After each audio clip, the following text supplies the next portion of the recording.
Public Library. My name is Brent, and today we're doing roast pork. Come on down.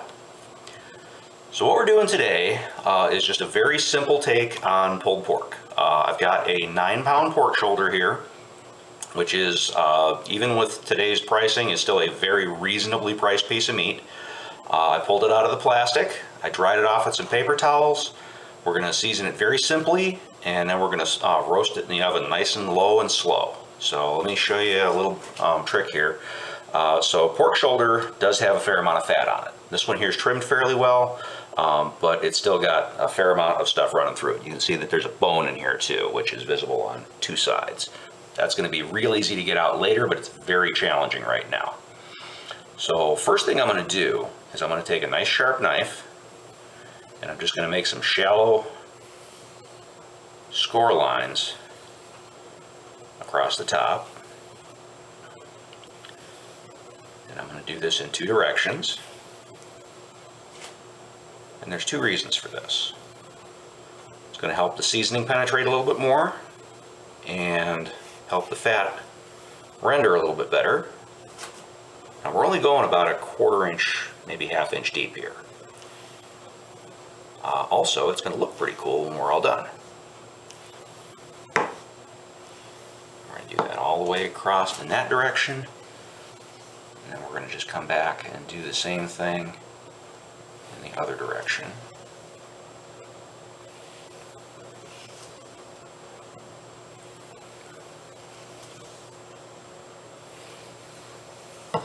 We're going to keep our seasoning today very simple. You don't have to, but that makes it really versatile. You can do a lot of things with this and change up the accompaniments rather than committing yourself to one seasoning. So I've got some coarse kosher salt here.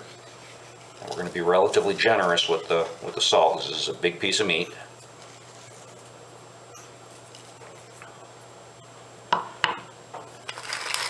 Got some black pepper here. I'm going to put that all over the top. And in order to help catch a little bit of that, I'm going to go ahead and put it in its pan. So now the pan you're going to use for this needs to be oven safe, so no plastic handles, and it needs to be big enough to handle a piece of meat. So a roasting pan like you'd use for a turkey works great. A big cast iron or Dutch oven works really well. In this case, I'm just using a 12-inch cast iron skillet. This is going to work just fine. If you've got a roasting rack, you can use it, but it's not real important. And then when you're doing this, you want to make sure that you get all sides of the meat. So if you were doing a steak, you wouldn't worry about this too much, but just the fact that there's a lot of surface area on this, get all 6 sides.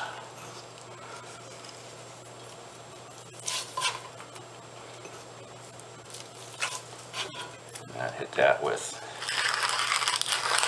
pepper.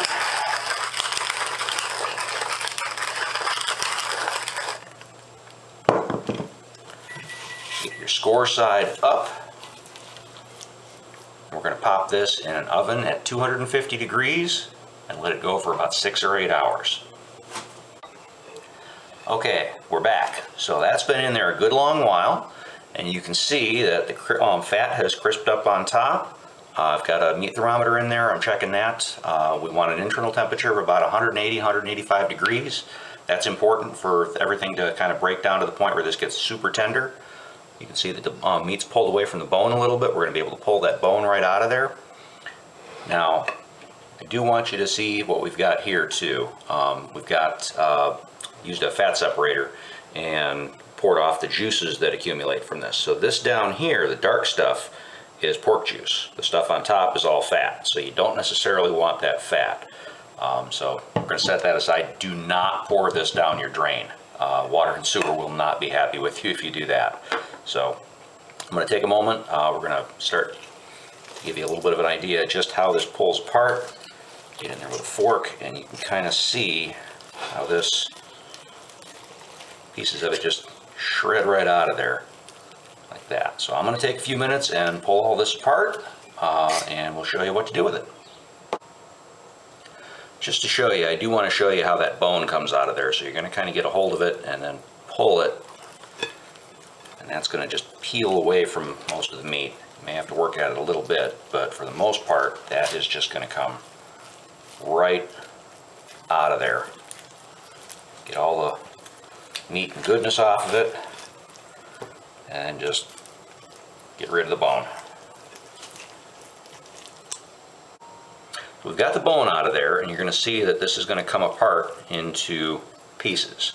Now, between these pieces of meat, you are going to find some spots where there's going to be some gobs of fat in here. Now, you certainly can just chop those up with everything else, but if you're kind of watching yourself a little bit, like a lot of us are, you want to probably pull some of that fat out of there and set that aside. Now, some of these crispy bits, you probably want to retain a few of those because those are where some of your good flavor is, but you don't want to leave all the fat in here. And let's see if we can find a pocket of that. Yeah, there's a spot right in there. So this flabby stuff in here, as you're pulling this apart, you can just get rid of that. You'll notice that I'm wearing gloves. That does help not only with the mess, but also this is still pretty warm. You probably want to leave it sit for a few minutes before you pull it apart too much, because you can see the steam rolling off of this. You can scorch yourself pretty good if you're not careful. So let it sit for a few minutes before you start pulling it apart. So I've got everything all pulled apart. I already got rid of the shoulder blade. So this is meat. This is the amount of fat I got off of it. So this is all useful. This, totally optional, but I'm going to get rid of it. So what are we doing with this? Well, this is a pretty good sized pile of meat. There's a lot of things you can do with this. And we went pretty neutral on the flavor today. So the only major flavor profile you got in here is pork. And I wish you could smell this because this is pretty intense.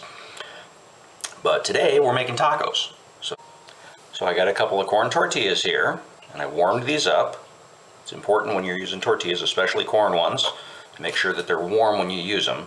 I just put these in a cast iron skillet with just a little bit of that grease off of that pork, just to kind of give them a little bit of moisture and help make them flexible. We're going to add a little bit of that shredded pork in there on both sides. This is a little trick you can use for keeping your tacos from flopping over. You kind of lean them up against each other. We're going to take, I don't know if you have been following for a while, but we made some coleslaw a little while back. We got a little of that slaw. Same recipe we used before with the lime juice and the cilantro. So there's already lime juice and cilantro in here. Add a little of that. If you saw the salsa episode, I got a little of that going in here, a little nice fresh salsa.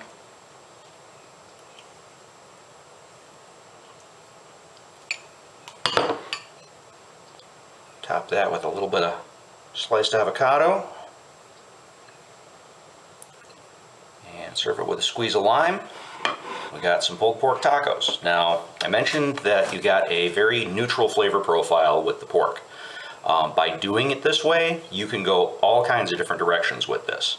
Now, you can use this, now this is not barbecue, this is pulled pork, but this is not barbecue. If you wanted to barbecue it, you could do basically the same thing and do it over a slow wood fire for, again, long time until it's warm enough to pull apart like this.